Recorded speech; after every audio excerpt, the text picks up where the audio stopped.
शाहजहाँ परवीन, ज़िला परिषद digital Urdu middle school, Nandgaon Peth. प्यारे बच्चों, अपनी पुस्तक हिंदी की निकालिए। प्यारे बच्चों, कक्षा 7वीं अपनी हिंदी सुगम भारती की किताब निकालिए और तीसरा पाठ देखिए, अपकार का उपकार। सुनो और दोहराओ।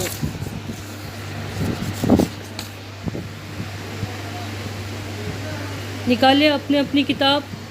हाँ, तो मैं पढ़ रही हूँ, आप अपनी उंगली रखिए, अल्फाज पर, शब्द पर अपनी उंगली रखिए। किसी तालाब में एक कछुआ रहता था। तालाब के बिल्कुल किनारे पर जामुन का एक पेड़ था। समय आने पर उस पर मीठे जामुनों के गुच्छे लगते। पास के गांव से लड़के उस पेड़ के जामुन खाने के लिए आते। कुछ ही दिनों के बाद जामुन के उस पेड़ पर एक कौवा और उसकी पत्नी आकर रहने लगे। कौवा अक्सर दूसरों को परेशान करता रहता या लड़ता झगड़ता रहता। जब कछुआ तालाब से निकलकर ज़मीन पर आता तो कौवा उसकी पीठ पर सवार हो जाता और उछल कूद करता। कई बार तो कौवा अपनी ताकत का दिखावा करता हुआ उसे उलट पलट भी देता। उससे दुखी था कछुआ। क्यों दुखी था बच्चों? क्योंकि इसके विपरीत कौवे की पत्नी नम्र स्वभाव की थी। उसका जो मिजाज था वो कैसा था? नर्म था। पति पत्नी के स्वभाव की असमानता से कछुआ भली भांति परिचित था।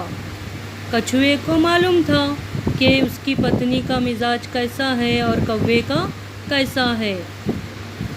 कछुए से दुर्व्यवहार करने के लिए पत्नी उसे अक्सर मना करती। कौवा अक्सर कछुए को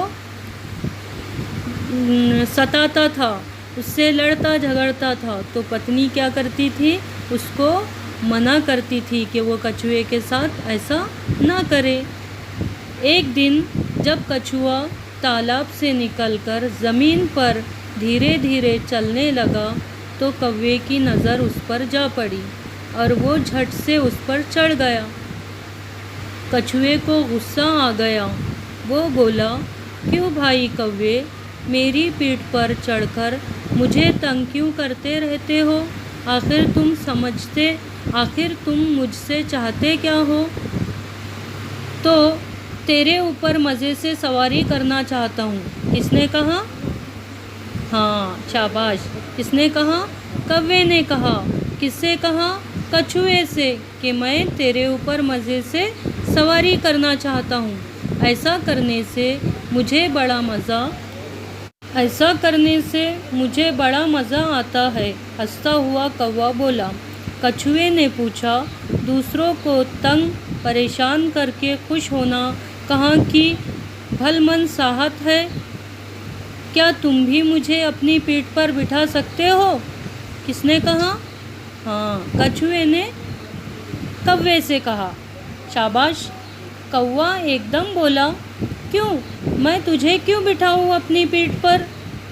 जब कौवा कछुए को और भी ज़्यादा परेशान करने लगा तो कछुए ने तालाब से बाहर आना कम कर दिया। अब कौवा जो है वो कछुए को बहुत सताता था, परेशान करता था, तो कछुए ने तालाब से आना बंद कर दिया। क्या हुआ मालूम है बच्चों? कुछ दिनों के बाद कौवे की पत्नी ने घोंसले में अंडे दिए। उधर पेड़ पर लगे जामुनों के गुच्छे भी पकने लगे थे। एक दिन गांव के लड़के आए और जामुन के पेड़ पर चढ़कर जामुन खाने लगे तो कौवा दंपति ने काव काव काव काव करके आसमान सिर पर उठा लिया। एक लड़का जब कौवे के घोंसले के पास जाकर एक गुच्छे को तोड़ने का प्रयत्न करने लगा तो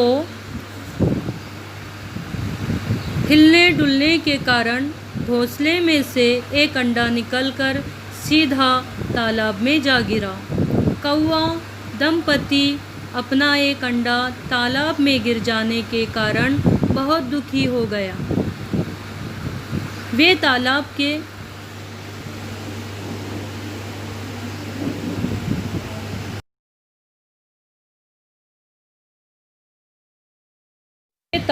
के किनारे बैठकर फूट फूट कर रोने लगे। कौन रोने लगे? कौवा और उसकी पत्नी। सही कहा। पानी में बैठे कछुए ने गिरते हुए अंडे को देख लिया था। कुछ ही पल बाद वही कछुआ अपने मुंह में उनका अंडा लिए बाहर आया और घास पर रखता हुआ बोला, शुक्र है कि तुम्हारा अंडा पानी में ही गिरा, यदि थोड़ा दूसरी तरफ गिर जाता तो टूट जाता। मैंने पानी में से ही इसे गिरते हुए देखकर मुंह में पकड़ लिया। उसके अंदर की जान बच गई है। अब चिंता की बात नहीं, ये सुरक्षित है, संभालिए। कछुए की ये बात सुनकर कौवा अपनी करनी पर बहुत दुखी हुआ। उसे अपनी एक एक करतूत याद आ रही थी, पर अब पछताए होत क्या जब चिड़िया चुग गई खेत। कछुए को धन्यवाद देने के लिए उन दोनों पति पत्नी के पास शब्द नहीं थे। कौवे ने कहा, आज मेरी आंखें खुल गई, मैं अपने किए पर लज्जित हूँ। मैं भविष्य में किसी को कष्ट नहीं दूंगा। कछुए ने कहा, जब जागो तभी सवेरा, अब सब हिलमिल कर रहेंगे। तो बच्चों, आपने अपकार का उपकार समझा? क्या समझा? हाँ, सही कहा कि ज़िंदगी में कभी किसी को तकलीफ़ नहीं देनी चाहिए, किसी को तंग नहीं करना चाहिए। तो कछुए ने उन पर एहसान किया था।